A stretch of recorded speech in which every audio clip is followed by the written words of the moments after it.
President Trump says Governor Tim Walz called him and now wants to work together as tensions continue to escalate in Minnesota. The president posted on Truth Social it was a very good call, and we actually seem to be on a similar wavelength. I told Governor Walz that I would have Thom call him and that what we are looking for are any and all criminals that they have in their possession.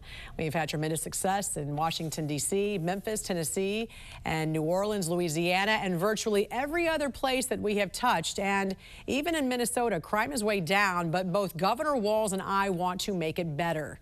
Joining us this morning to discuss is retired FBI Special Agent in Charge and former head of the Chicago PD, Jody Weiss. Quite a turn of events over here, Jody. Definitely a different narrative than what we have heard, obviously, from the governor. You've discussed this before, that much of this violence could have already been resolved if the state had cooperated with the feds from the get-go. Both in giving them protection, but also in turning over any criminal illegal aliens, which is what Trump was talking about in that particular post he made. There's a few things going on here that you want to discuss when it comes to options, though. Either they work together or Trump has to incite the Insurrection Act. Explain that. Yeah, until yesterday, Jan, I thought we were looking at the Insurrection Act. The locals simply didn't have the resources to provide a safe area for ICE to operate in. And you've got 1,300 people sitting in state prisons in Minnesota.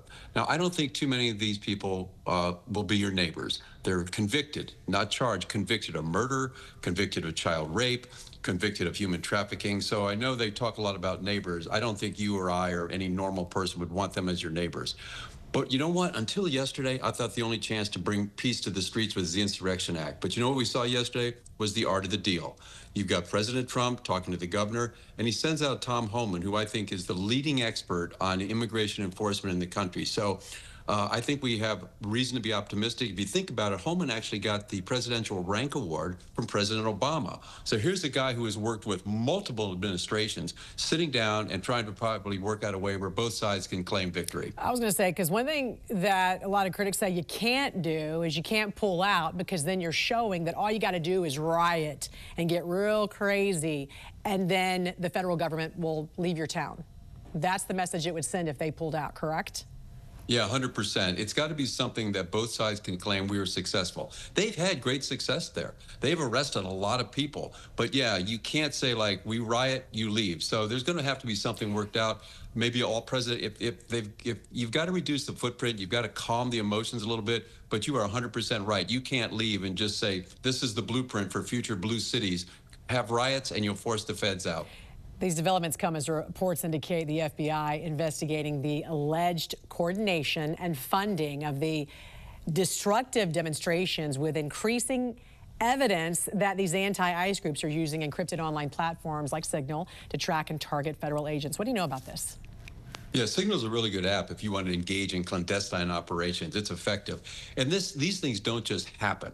You know, when Pretti got shot, you had hundreds of people responding within minutes. But you know, Jan, what's even more alarming, if it's true, we're hearing reports that you've got state and local officials as part of these Signal group chats. Think of that, state and local officials encouraging people to come out and interfere with federal law enforcement operations, which is a crime. So we'll have to keep our eye on that. But if that's true, that's a big, big deal. Yeah, in the meantime, there's still this massive fraud investigation. So the feds are not going away anytime soon. How do you see this all playing out? Yeah, no, ma'am, they are not leaving. I think we're going to see a reduced footprint at the U.S. Border Patrol and ICE. I think that's going to happen. Both sides are going to claim victory. I do hope that those 1,300 people sitting in prison will be turned over and the situation will calm down a bit. And then the feds can get back to what they need to be doing, which is this fraud investigation. Americans said in 2024 that they wanted illegals out of the country. But this thing is too chaotic. People don't like to see that. But I don't know of one American that feels good getting ripped off by people who, you know, are just stealing from us when that money could be going to so many needing people. So now I think we can get back to focus on that fraud investigation. People need to go to jail and need to go to prison for what they've done. Retired FBI Special Agent in Charge and former head of the Chicago PD, Jody Weiss. Thanks for joining us. Thank you, Jan. I'm national correspondent Kayla Gaskins in Washington. President Trump announcing border czar Thom will head to Minneapolis as his administration defends an expanded immigration crackdown that has sparked protests that have turned deadly. Whoa! escalating political rhetoric, and another deadly turn in Minneapolis.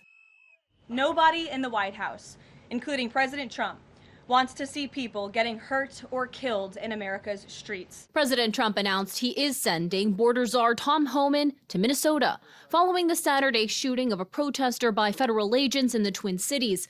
The incident marks the second fatal shooting involving immigration officers in Minneapolis this month. In a Truth Social post Monday morning, the president said he spoke with Minnesota Governor Tim Walz, calling it a very good call, and Walz calling it productive.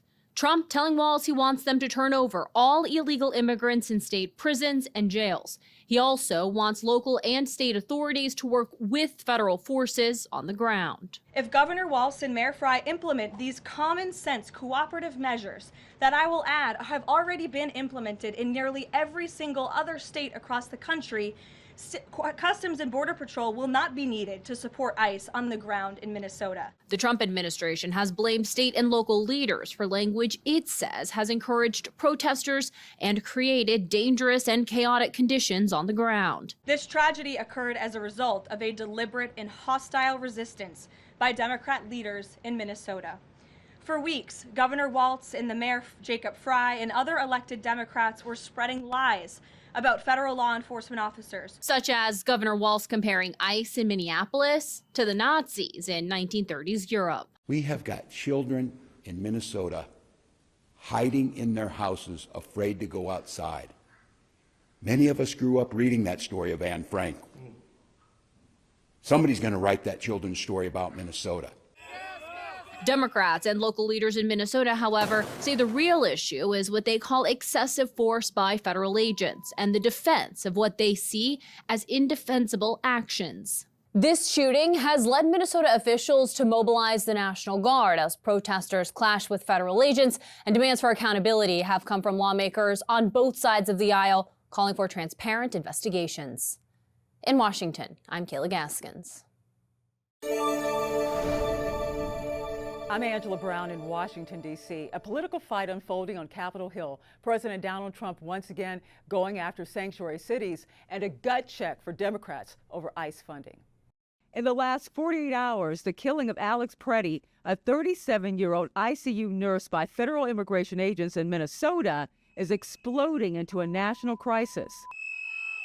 That outrage now setting off a battle over funding on Capitol Hill, the president striking overnight on Truth Social, calling on Congress to pass legislation to end sanctuary cities, Trump already threatening funding. Additionally, starting February 1st, we're not making any payments to sanctuary cities or states having sanctuary cities because they do everything possible to protect criminals. Senate Democrats taking a page from Trump's playbook, threatening this week to sink a spending package that includes funding for DHS, which oversees ICE. Senator Chuck Schumer calling the DHS bill woefully inadequate to rein in ICE. Minnesota Senator Amy Klobuchar, a hard no, demanding overhaul to ICE operations. What could we do to overhaul them? Oh, let me start. New leadership, stopping these surges across the country, not just in my state, training them like they were supposed to be trained. This time, Democrats may have the stronger hand as outrage grows from their base over the killing of Alex Pretti. As for the president, his attempts have been stopped cold. On Friday, a federal judge ruled the Trump administration must keep funding child care subsidies and other social service programs to 5 Democrat-led states, including Minnesota, after Trump tried to freeze $10 billion in funding. So what happens if the Democrats vote no? It could lead to a partial government shutdown. As for ICE, it may not matter at all. That's because they got a $75 billion boost under the so-called Big Beautiful Bill. In Washington, D.C., I'm Angela Brown.